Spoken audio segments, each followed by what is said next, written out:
Hey everybody, Jason Burmis here. And as many of you know who've been following this, I have been stating that over a short period of time now, we're going to see more and more that people on the quote unquote inside knew that this was much worse than what was being portrayed and essentially, obfuscated that fact. Now, I want to be very clear. All right. I know there are good people within the government.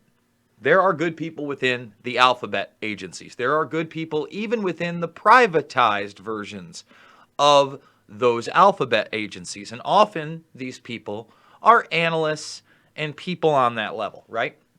So they take an honest to God look at a situation. They write up a report, and through their various bureaucracies, they give that report to their superior. Then that report is interpreted and maybe passed along to their superior, etc. Okay, a lot of compartmentalization. Later on down the chain, what you're going to see is you're going to see email exchanges between the big boys. Okay, and these Red Dawn emails that are now being published. I have them all, at least the ones they've actually published. This is far from everything we're going to find, okay? You have Homeland Security. You have people that have worked with DARPA. You, of course, have Fauci. There's probably going to be a lot of names that I miss. But instead of going with the mainstream media narrative of this, I want to be extremely clear.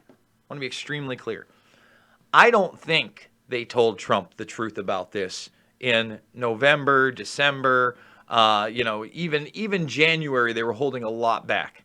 It probably wasn't until mid to late January, maybe early February, that there was any kind of severity given to this. Now, a lot of this is going to be used to demonize Trump and his administration. But when you look at this, okay, and this is why you don't want swamp creatures. You have a lot of, people from what? Homeland Security. Didn't exist pre 9/11. Okay. So these are the documents. It's an 80-page summary. There are retractions. I have not read through the whole thing. I'm going to give a raw take on this with you guys because I think that's what we need to do, right? Why not take a look at this together? I wish the super chat feature was, enabled, but those that don't know, I need you to thumbs up. I need you to subscribe, and if you can financially support me, my entire channel has been demonetized. There is a link in the description of this video where you can either give this, PayPal, Bitcoin. I appreciate every last donation to keep me going. Okay, so these emails, remember, not everybody in these emails is on every single email, but this is the network, right? This is the network of unelected bureaucrats in various agencies, okay, that are privy to this information. So let's start scrolling through some of this. And remember, you can download these documents too, not hard to find. Anybody can do what I'm doing. So there you have State Department. Now you have Health and Human Services, and of course the CDC. Of course, Fauci's in there. Okay, there's the voucher right there. So, obviously big players in this. As I continue on, the Department of Defense, right? And when I look at the Department of Defense, I want to show you DARPA. He's a former DARPA program manager. If you don't know anything about DARPA, one of the things that was rather peculiar is prior to this, they were looking for other underground facilities that I guess that they could retrofit. And I did reports on that quite a while ago. It seemed interesting to me, okay? Then you have some academics, who are in the private sector, et cetera, et cetera, et cetera. Oh, sorry, we don't want to skip any of these emails. All right, we want to go right through. All right, so you have your academics here. I think that's always important. Again, the problem with this is right away when you see the first email, okay, what's the first solution? Vaccinations. Vaccinations. All right, so then you got some state officials here. Take with it what you will. So they obviously retract everybody's email address, and that's fine. I'm not trying to dox people. Okay. Carter, I'm going through an interesting exercise now of the what you wish you would have done with two scenarios. And by the way, let's look at the date. This is before February 1st. So this is January 28th. Okay. And by the way, I think that you have a lot more earlier information out there. The virus leads to the range of zero point 0.1 to 1.0 CFR, which seems the most likely severe scenario. The virus turns out, like H1N1, to be much more widespread than initially appreciated, and thus be associated with a much lower mortality than initially thought. The crying wolf scenario. Okay? Now, basically, they're saying a lot more people have gotten this and gotten over it, which is very possible, by the way. But I do want to point this out. I've always pointed to the fact that it seems like there was two strains of this, and now Cynthia McKinney, I've retweeted this over at panas.org, they're talking about a type A and a type B strain, okay? That this type A strain existed in the USA and Australia for a long time before Wuhan type B strain possibly got over here, which I think is interesting and kind of outside of these emails. But remember, they're under the same docket as we are, and they're the ones we're supposed to be going to. All right? Let's see. In this case, it boils down to 3 areas of concern. Oh, 3 areas of concern. Status of vaccine development. How much, how fast? Right out of the gates, the first solution is vaccines, guys. Organizational reputation, accusations of mismanagement of funds. So again, they're worried about money. Potential political embarrassment for current and future donors. So again, they're you know what I didn't hear? The wellness of people in there. They're worried about how they look to donors. They look about politics and money and vaccines. It's kind of disgusting, right? Grappling with both horns of the dilemma here.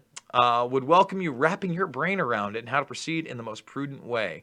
And that is from a Richard. Let's see who that's from. Richard Hatchett, okay, and the original email with the updated numbers, changes around to better compare to current outbreak of SARS is from what is it, Metcher Carter or Carter Metcher? Let's keep going. All right, so here's an email. I guess who is this one from?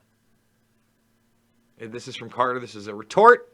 On the 28th, the chatter on the blogs is that the WHO and CDC are behind the curve. So they already know that they're lying to people. I'm seeing comments from people asking why WHO and CDC seem to be downplaying this. Oh, I'm certainly no public health expert, just a doofus from the VA. But no matter how I look at this, it looks to be bad. If we assume the same case ascertainment rate as the spring wave of 2009 H1N1, this looks nearly as transmissible as flu, but with a longer incubation period and a greater RO. The projected size of the outbreak already seems hard to believe, but when I think of the actions being taken across China that are reminiscent of 1918 Philadelphia, perhaps those numbers are correct. So again, acknowledging, China was doing a lot more than the public was being told here. But if we assume the case ascertainment rate is better than H1N1 and transmissibility is less than the flu, it is still much more transmissible than SARS, and the CFR goes accordingly, 1918 pandemic range. And if we assume the case ascertainment rate is even worse than 2009 H1N1, this is really unbelievable. Higher transmissibility than the flu. And basically every single medical professional that's out there has said that it is much more transmissible than the flu. All right? And you take that as you will. I just haven't seen a good argument that it's not. Perhaps someone has that argument in real time and they can send it to me. Okay? Anyway, you cut it. This is going to be bad. You guys made fun of me screaming to close the schools. Now I'm screaming close the colleges and universities. So let's roll this back. This is before February 1st. Now remember, I wasn't telling you that they were going to be closing the schools until February. Probably until, what was it? Maybe even early March before they did it. I was behind the curve on this, yet this is what was being talked about behind closed doors. Is the CDC monitoring the blogs? One thing I'm checking each day is availability of respirators and on Amazon and eBay. Just curious, since this is an indirect way of taking the temperature of the country. See, he's looking at the zeitgeist, whether they're available or not. You know, what everybody's thinking. And this one's from James Lawler. Okay.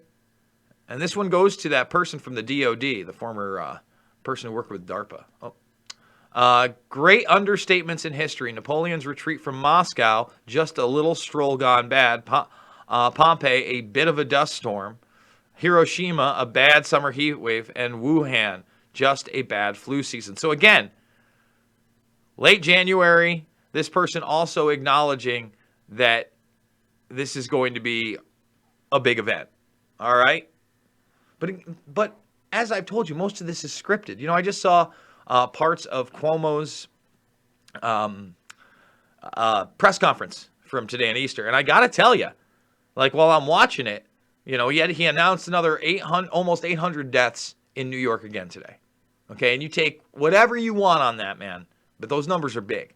Okay, and he looked like he was going to cry. I don't know if he even later on does cry, but his eyes are definitely watered. I mean, you know what?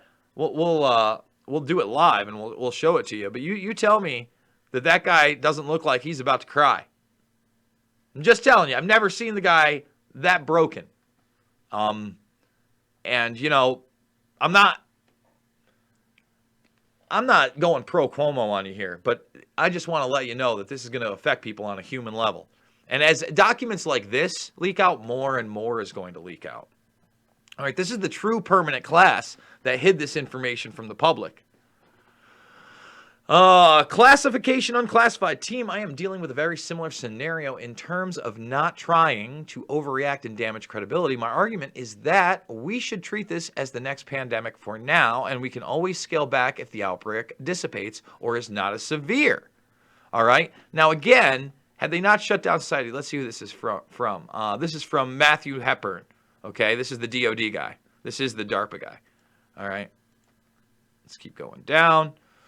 But again, here's the deal. Had they taken it seriously then and they'd mobilized the military in the right way to be able to treat this disease and just make mass hospitals for people that need it so they could keep everybody away, maybe they don't have to shut down society, right? If you're not putting people on vents, if you're giving them antivirals that work, if you're giving them vitamin C treatment that works. I also have clinicians saying it's like a bad flu year, but people don't overreact to that. My thought is that maybe we should be more aggressive with the flu as well. Yikes. And a bad flu year layered onto a bad flu is pretty wild, awful for the world. Okay, so let's continue that. On January 29th, 2020, Carter Meacher replied, "You are correct. All this stuff is complicated and messy and imperfect for those reasons. The early data is also a little goofy since the early deaths could have been picked up after somebody died, meaning that they went back and looked at the recent respiratory deaths and then confirmed the death post-mortem." Okay? So let's just see. Could have been picked up after somebody died. So again, they're saying they tested post-mortem. As time goes on, things start to even out, but the throughout dynamics of screening and testing are complicated too, just like you said. This really underscores how all those tabletop exercises we do, where we have a CFR built into them, are really so artificial. So I think that's a mortality rate, okay, compared to how many people get infected. The CFR, but I could be wrong. It's obviously not Council on Foreign Relations, guys. I wish there was some better way of figuring this out quicker. I just am not smart enough to see how. The uncertainty and the fog are like the air around us. It's just a part of it all. I suspect somebody who knows queuing theory could help unravel the issue you raised. The impacts are nonlinear. Consider having an answering service with 10 operators to handle calls with an average call time of 3 minutes and a volume of 200 calls per hour. What amounts of time do callers spend on hold waiting to get to the operator? Most people would say you have just enough. However, When the lines or channels in the queue become saturated, most people would say you have, times rises dramatically. We use these concepts for clinic scheduling. Basically, being overwhelmed is what they're talking about, which is what ended up happening in Italy and Spain. And so far, I'm glad we have not been that kind of overwhelmed in the sense that people are dying in the halls. I talked to my Stony Brook source as well. You know, I talked about the Queen source because I think I read that on air, or maybe I talked to the last Vagabond about it. But I have the Queen source and the Stony Brook source. She got back to me yesterday and today. I'll be reading that probably later on. Trying to see how okay. The queuing, let's see. Could do the same for testing. Just need to engage some smart mathematicians to help you understand impacts. This is at the core of the problem you were describing. It is nonlinear effects that are huge. I would bet that Eva Lee could help us unravel it. So again, what are even their models at this point? And they admit right there that the testing could be wrong. Let's see. This is from Carter. Here's how I explain this to myself. Hope it all makes sense. Using queuing theory and the example of the phone callers, operators answering the calls, the number of callers on hold, and the amount of time they remain on hold. Let's assume that anyone who becomes infected immediately is triggered to pick up their phone and call Lisa's telephone call center. The problem, though, is that the number works, but the phones are not manned, nor operators are there to take the call. Thinking of reaching an operator as conformity testing or confirmatory testing. These callers just remain on the line, listening to the horrible elevator music with a recorded message that intermittently says, please remain on the line. Your call is very important to us. So the callers just dutifully remain on the line, waiting for someone to answer. In reality, the phone lines are being clogged with people who have not been infected, but the symptoms suggestive of, interesting, infection. This is why a simultaneous flu outbreak taking off will throw a monkey wrench into all of this, not to mention the usual background respiratory illness and other febrile illnesses we see without another outbreak to consider. So basically they're saying the flu could mask this and other different things could mask this, especially if they're not ready to test people, which they weren't.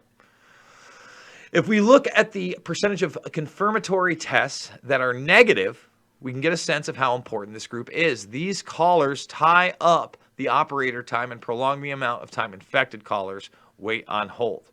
But every 2 days, the number of infected callers on hold listening to music doubles. After some period of time, a diagnostic test is developed that might take weeks, in which the number of callers on holding is staggering, increasing tenfold each week until the test is ready and the operators are available to answer calls. The length of the time on hold is pretty staggering too. Some of the callers hung up, died, or recovered. So they're basically, some people might be waiting for a test before, they either made it or they didn't. And I've discussed this. This kind of already happened. When the operators, and that's another thing. A lot of people don't want to believe that. I'm going to put this in the live chat. I think this is important. This is days ago, by the way. A couple days ago, up to 280 bodies being taken from New York City homes. Forget about the ones that are in hospitals. All right, that's not normal. New York City has about 145 people die a day before this. And for those that don't understand how the death certificates go, because a lot of people want to believe that they're just marking everybody as a COVID patient. They're not. You need to watch this video at the bottom, and it explains how a lot of the bodies are staying there longer than they should be, unfortunately, and now they're making these facilities for them because they post-mortem test them to make sure that it wasn't pneumonia, which is first marked. Okay? So make sure you check that out, because there's a lot of misinformation and disinformation and states handling things differently for different reasons going on right now. All right. So let's continue. When the operators begin to answer calls, they already have a massive backlog, and they don't take the calls that have been hanging up on the longest.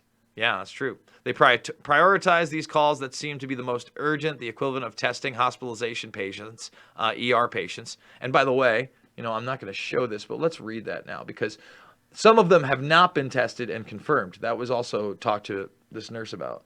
Let me see. Geez, I don't want to bring it into that level. Hold on one second. Read it from here. As of this morning, we have 420 COVID plus patients. This is the Stony Brook facility. And PUI patients. 361 are definite positive. So 361 of the 420, they're saying they definitely know are positive. 104 of those positives are intubated, and 38 COVID plus have been discharged overall. Okay, so 38 people have gotten over it. Our numbers are dropping slightly, but it's still a lot. We have nurses who came up from upstate hospitals this week to help since the COVID plus numbers are much smaller. Well, that's good. And then I said, what's your view on the near future?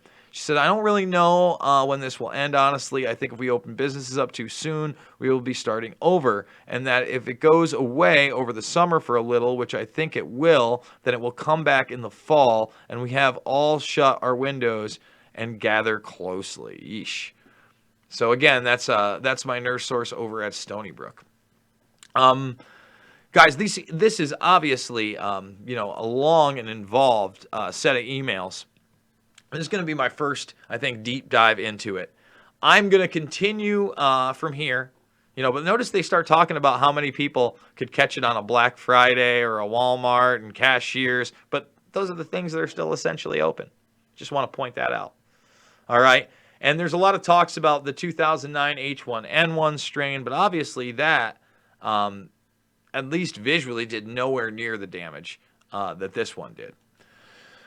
So I want to remind everybody, I have been fully demonetized on this channel. You can support me right here over at my GoFundMe. $5, $10, $15. It means the world to me. We got the Rockfin. You can sign up Rockfin for free and follow me. And then Tuesdays at noon, you get an exclusive live. This was that exclusive. It's now been put to premium, but there's still free stuff on here as well. So make sure you check out the Rockfin. You're thumbing the video up. You're subscribing. When we have the documents, we go over the documents. We don't spin it one way or another. We put them out there for the world to see, and we're going to continue to do that with the Red Dawn emails. I hope that you're having a great Easter. I also want to remind people that I now have a Minds account, and I'm going to be using that a lot more. There's a lot to do, guys. I'm a one-man show. It's a holiday. There are documents to be read. There's family to be, having time spent with. We did a little bit of the basket stuff. They did the Easter egg hunt earlier today with my sister. And they also did the coloring of the eggs as well. So I hope you're having a blessed day with your family. I know times are tough, but expect them to get tougher. And let's get through this together with the truth. We're going to come back to the Red Dawn emails probably later today, if not tomorrow, and go through them firsthand. I love you guys, and I'll see you on the flip.